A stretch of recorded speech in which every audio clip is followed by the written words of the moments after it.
अस्सलाम वालेकुम। इस वीडियो में अब हम देखेंगे अनइन्फॉर्म्ड सर्च की जो ब्रांच थी हमारी uniform cost search. Uninformed search की है लास्ट ब्रांच हमारी डिस्कस करने वाली। तो इसके अंदर स्ट्रेटजी क्या यूज़ हो रही होती है? Expand the cheapest node first. Cheapest node अब किसको कह रहे हैं हम? चीपनेस कहाँ से आ गया कॉन्सेप्ट?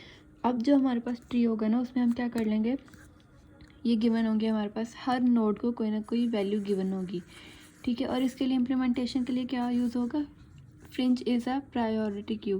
प्रायोरिटी क्यू का डेटा स्ट्रक्चर आपको याद हो तो वो हम प्रायोरिटी के बेस पर जो है नेक्स्ट टास्क उसको असाइन, मतलब नेक्स्ट टास्क जो हमने करना होता था परफॉर्म, वो प्रायोरिटी की बेस पर होता था। यहाँ पर प्रायोरिटी वैल्यू जो है ये कॉस्ट दे रही है, ठीक है। मैं इसको ये फ्रिंजेस में करके दिखाती हूँ, फिर आपको कॉन्सेप्ट क्लियर होगा कि ये कैसे काम कर रहा है। तो ड्राई रन करते हुए सबसे पहले हमने क्या लेना होता है? लेवल 1 है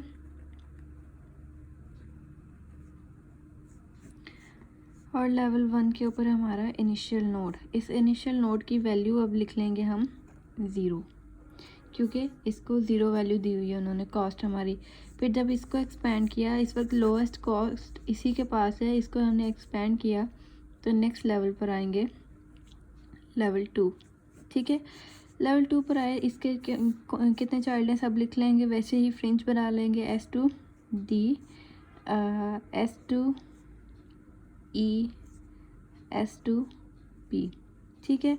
अब इन सब की कॉस्ट भी लिख लेंगे। S की क्या कॉस्ट है 0 और D की क्या कॉस्ट है 3। दोनों का सम करेंगे और हमारे पास आ गई इसकी कॉस्ट 3, इस फ्रिंज की कॉस्ट, ठीक है। S की कॉस्ट अगेन 0 है, E की कॉस्ट है 9, इसकी कॉस्ट क्या आ गई प्लस करके 9। S की कॉस्ट क्या है 0, P की कॉस्ट क्या है 1, दोनों को ऐड किया तो हमारे पास आ गया 1। अब देखना है क्या चूज़ करना था, expand the cheapest node first. अब इनमें से चीपेस्ट कॉस्ट किसकी है? इसकी। तो अब हम S2P वाले की आगे चाइल्ड जो है एक्सपेंड करेंगे हम। S2P के आगे चाइल्ड हैं, यस, कौन से लेवल के हैं? लेवल 3। तो लेवल 2 तक किया हुआ था, लेवल 3 बना लेते हैं। अब इसको सॉल्व किया हमने तो आ गया S2P और P2Q। Q की कॉस्ट कितनी है 16, इसकी कॉस्ट कितनी थी 1 और इसकी कॉस्ट कितनी है 0। तीनों को ऐड किया तो हमारे पास आ गए 17, ठीक है। अब हमने देखना है ये जितने भी अवेलेबल ऑप्शंस हैं इनमें से लोएस्ट कॉस्ट किसकी है। लोएस्ट कॉस्ट, अब सारे अवेलेबल ऑप्शन 1, 2 और 3, ये 3 ऑप्शन हैं, इसमें से लोएस्ट कॉस्ट बनती है इसकी S2D। तो हम S2D को एक्सपेंड करेंगे। अब S2D के चाइल्ड कौन से लेवल पे हैं? लेवल 3 पे, तो लेवल 3 पे लिख लेंगे S2D D2B। इसकी कॉस्ट बाद में कैलकुलेट करते हैं। S2D D2 सॉरी सी है S2D D2E। अच्छा, S2D से 3, ये मैं इसका सम यहीं पे लिख देती हूँ। टोटल हमारे पास यहाँ 3 थी। अब B के आगे कितनी आई है 4, उसके बाद C की कितनी है 11 और E की है 5। इन दोनों को प्लस किया 4 5 6 7 आ गए, 11 12 13 14 5 6 7 8, ठीक है। अब जितने भी अवेलेबल हमारे पास ऑप्शंस हैं उनमें से लोएस्ट किसकी कॉस्ट है? ये भी अवेलेबल ऑप्शन चारों हैं और ये भी है, इनमें से इसकी कॉस्ट सबसे कम है सॉरी। इसको हम एक्सपेंड करेंगे S2D D2B। इसका चाइल्ड कौन से लेवल का है? लेवल 4 का है, तो लेवल 4 पे हम बना लेंगे। अब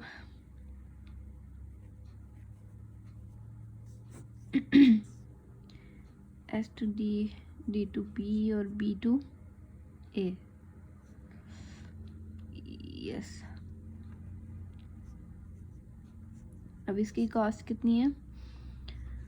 S2B तक तो थी 7 और ए की अब कितनी आई है 6,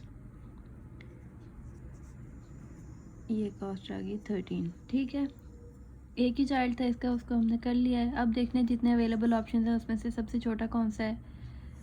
7 के बाद अब 8 आता है, तो 8 वाले को एक्सपेंड कर लेंगे हम S to D D to E, S to D D to E. ठीक है, ई के आगे 2 चाइल्ड हैं, कौन से लेवल पर हैं, लेवल 4 पर हैं। S to D, D to E, E to H, S to D, D to E, E to R. E तक कितनी कॉस्ट थी 8, एच की कितनी आई है 13 और आर की कितनी है 7। ये आ गई 15, 13 + 8 11, 1 कैरी 2, 21 आ गया। ठीक है, अब ये जितने अवेलेबल ऑप्शन हैं इनमें से सबसे छोटी कॉस्ट किसकी है, तो इसकी कॉस्ट है सबसे कम। अब इसके एक्सपेंड करेंगे तो एस टू ई, और ई के चाइल्ड कौन से लेवल पे हैं, लेवल 3 पे हैं, तो लेवल 3 पे लिख लेंगे एस टू ई। ई के कितने चाइल्ड हैं, 2 हैं, एच और आर।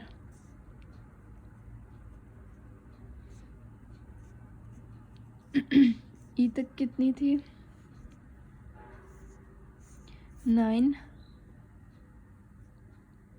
और एच की कितनी आई है एस टू ई 17 और 11 है, 17 और 11।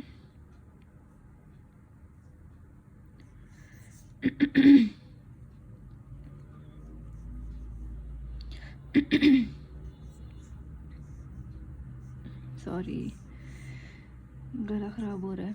हम कह रहे थे इसकी 20 आ गई, 17 + 9 26 आ गया, इसकी आ गई। ठीक है, ऐसे करते जाना है आपने। और ये काफ़ी फिर से वीडियो लंबी हो जाएगी, मैंने आपको स्ट्रेटजी बता दी है, आई होप आप आगे कर लेंगे। इसमें से जो आगे फिर जो ऑप्शंस में से लोएस्ट कॉस्ट है वहाँ तक लेकर जाना है आपने, वो उसको एक्सपेंड कर लेना है नेक्स्ट। अब इसमें से लोएस्ट किसकी है, ये वाला अवेलेबल ऑप्शन है, ये है